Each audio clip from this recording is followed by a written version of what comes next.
अस्सलाम वालेकुम नाज़रीन। ईरान और इसराइल के दरमियान हफ्तों से जारी मौलिक जंग इलाका रुक गई और एक सीज़फायर का ऐलान कर दिया गया है, लेकिन ये खामोशी आरसी या मुस्तकिल क्या रब्बाती जंग खत्म होगी या इतने महल नहीं रहेगी। और अहम तरीन सवाल, क्या ये सीज़फायर ईरान की कुर्बानी में या इसराइल की मजबूरी। आज की वीडियो में हम इन तमाम तहकों का जायजा लेंगे।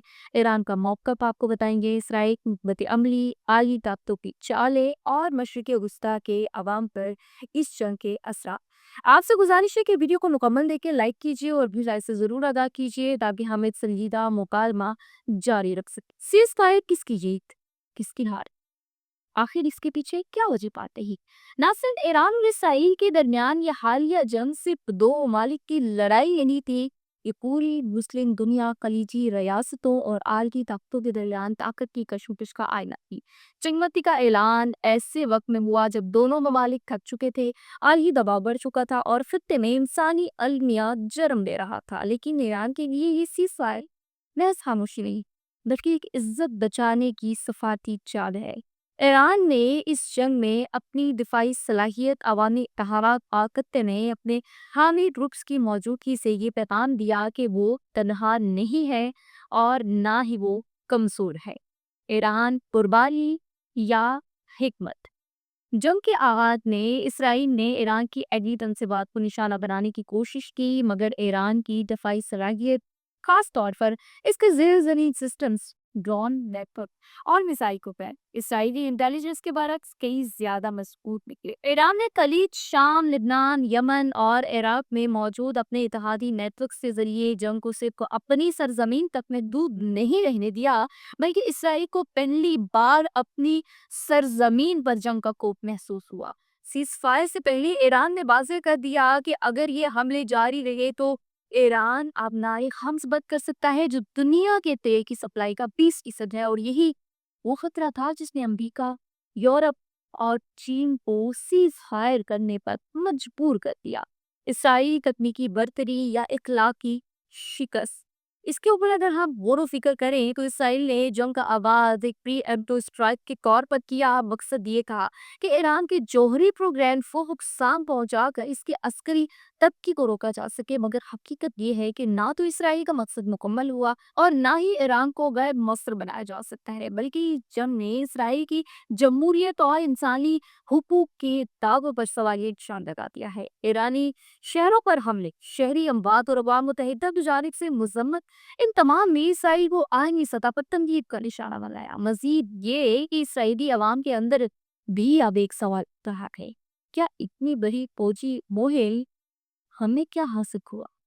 खत्ते ताकत का तवाज़ुन, ईरान को रोकना और मुश्ताल करना। सीज फायर के बाद मुशरिक गुस्सा का अस्करी तवाज़ुन मुकम्मल तौर पर एक नाजुक मुकाम पर खड़ा है। ईरान ने अगरचे आर्जी तौर पर बस कदमी की, मगर हकीकत में इसने एक नई पोजीशन संभाल ली है, ज्यादा स्ट्रेटेजिक, ज्यादा मुतहर्रिक और ज्यादा फा। लिबनान में हिजबुल्लाह, यमन में हूजी, इराक में शिया मलेशियान और ये सब ईरान के तोसी हिकमत अमली का हिस्सा हैं, जिसके तहत वो इसराइल के गिर्द एक दबाव का दायरा बनाया जा रखा है। इसराइल और इसके अरब इत्तेहादी, खुसूसन मुत्तहिदा अरब इमारात और सऊदी अरब अब खुलकर ईरान से तसादुक की पॉलिसी पर आ चुके हैं। लेकिन क्या ये पॉलिसी देपा हो सकती है, ये सवाल अब भी जवाब तलब है। अमेरिका और आलमी ताकतें सालिस सियापदी। अमेरिका ने इस जंग में इब्तदा में खामोशी अख्तियार की, लेकिन जैसे ही जंग का दायरा खलीज और तवानाई की सप्लाई तक पहुंचा तो अमेरिका ने सीज फायर की मार्च शुरू कर दी। मगर सवाल ये है कि क्या अमेरिका वाकई अमन का ख्वाह था या सिर्फ अपने मुआशी मफादात का तहफ़्फ़ुज़ कर रखा था। चीन और रूस ने भी मतवाज़न रवैया अपनाया, मगर दोनों ने वाज़ेह तौर पर ईरान की एक तरफा मजम्मत नहीं की। चीन की ईरानी एनर्जी पर इन्हिसार और रूस की मगरिब मुखालिफ पॉलिसी ईरान के लिए खामोश हिमायत की सूरत में सामने आई। अक़वाम मुत्तहिदा हमेशा की तरह सिर्फ इजहार तशवीश तक ही महदूद रही। आखिर क्यों? अवामी रद्द अमल की अगर हम बात करें तो ईरान में मज़ाहमत, इसराइल में बेचैनी, जंगों की असल कीमत हमेशा अवाम ही चुकाती है और चुकाती आई है। ईरान अपना दफाई दायरा मजबूत करेगा, ईरान हमलों से गुरेज करेगा और आलमी ताकतें दोनों को महदूद रखने की कोशिशें भी करेगी। लेकिन अगर ईरान ने दोबारा दबाव बढ़ाया یا جوہری سرگرمیوں کے نام پر مزید پابندیاں لگائی گئی تو ایک اور جنگ کا خطرہ موجود رہے گا۔ کیا یہ خاموشی طوفان سے پہلے کی ہے؟ آئیے اس کے اوپر ذرا تفصیلی بات کر لیتے ہیں۔ ایران کو اس وقت عسکری، معاشی اور سفارتی محاذ پر اثر نوصف بندی کی ضرورت ہے، مگر ساتھ ہی یہ سیز فائر ایران کے لیے ایک موقع بھی ہے کہ وہ دنیا کو دکھا سکے کہ وہ اس ذمہ دار ریاست ہے، نہ کہ محض دہشت گرد ریاست، جیسا کہ مقرر اس سے ظاہر کرتا ہے اور کرتا آیا ہے۔ اگر ایران خطے میں اپنے اثر و رسوخ کو عوامی فلاح اور ترقی کی بنیاد کو مستحکم کرے تو وہ نہ صرف اسرائیل کے حملوں کا اخلاقی جواب دے سکتا ہے، بلکہ عالمی سطح پر بھی ایک نئے بیانیے کا مرکز بن سکتا ہے۔